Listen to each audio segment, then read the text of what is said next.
Pemberontakan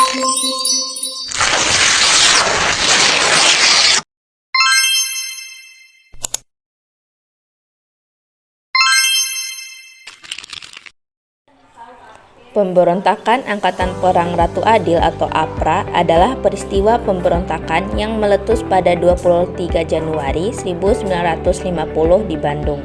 Pemberontakan ini dipimpin oleh Raymond Westerling, mantan Kapten Tentara Kerajaan Hindia Belanda Koninklijke Nederlands Indisch Leger atau disingkat dengan KNIL. Pada saat itu, Westerling berusaha untuk mempertahankan bentuk negara federal dan menolak Republik Indonesia Serikat atau disingkat dengan RIS. Westerling menilai RIS di bawah Soekarno dan Hatta terlalu fokus pada wilayah Jawa atau Jawa sentris. Konferensi meja bundar pada Agustus 1949 menghasilkan keputusan kerajaan Belanda akan menarik pusaka KL, bisa diartikan Koninklijke Leger, dari Indonesia.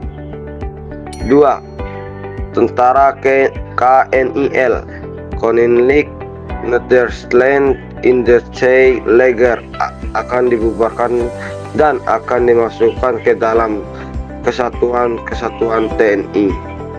Pasukan KL dan KNIL merasakan dirugikan dengan keputusan KMB.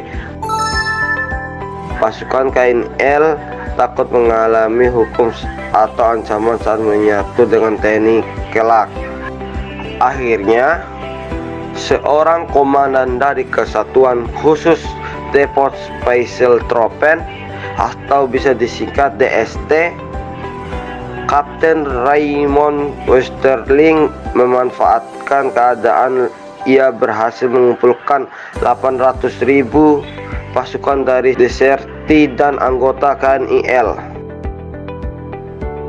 Westerling kemudian menggunakan nama Ratu Adil dari kitab Jangka Jayabaya tentang datangnya Sang Ratu Adil. Westerling pun menamai gerakan ini dengan Angkatan Perang Ratu Adil atau APRA. Target pemberontakan APRA adalah Jakarta dan Bandung. Jakarta menjadi target sasaran sebab pada awal Januari 1950 sedang ramai dilakukan sidang Kabinet RIS untuk membahas kembalinya Indonesia ke bentuk negara kesatuan. Kemudian, APRA juga menargetkan kota Bandung karena situasi kota belum sepenuhnya dikuasai oleh pasukan Siliwangi. Ditambah pula dengan basis kekuatan militer Belanda yang kuat di Bandung. 23 Januari 1950 pagi, pasukan yang menamakan diri APRA bergerak dari Cimahi menuju pusat kota Bandung, utamanya ke markas divisi Siliwangi, Jalan Aude Hospitaler atau sekarang Jalan Lembang. Sepanjang jalan menuju markas divisi Siliwangi, pasukan APRA menembaki tentara Siliwangi yang terlihat tak bersenjata. Akhirnya pertempuran tak seimbang, 800 APRA melawan 100 tentara Siliwangi yang tersisa di markas terjadi. Pertempuran ini menewaskan Letkol Adolf Lembong. Akhirnya APRA menguasai markas Siliwangi. Pada Januari 1950, Presiden RIS Soekarno menunjukkan sebagai materi negara tanpa portofolio sekaligus koordinator tim pemesan lambang negara. Materi tanpa portofolio adalah materi pemerintahan tanpa tanggung jawab spesifik atau tidak menggapai kementerian tertentu. Dalam sidang Kabinet 10 Januari 1910, Hamid membentuk panitia rencana negara. Kemudian diadakan sayembara pembuatan lambang negara. Di sisi lain, Hamid menjalin mufakat dengan Westerling karena ingin mempertahankan negara federal dan kecewa dengan jabatan yang hanya sebagai menteri tanpa portofolio. Menurut buku modul sejarah Indonesia kelas 12 oleh Kemendikbud, Hamid mengakui telah memberi perintah kepada Westerling dan Inspektur Polisi Frans Najoan untuk menyerang sidang Dewan Menteri RIS pada 24 Januari 1950.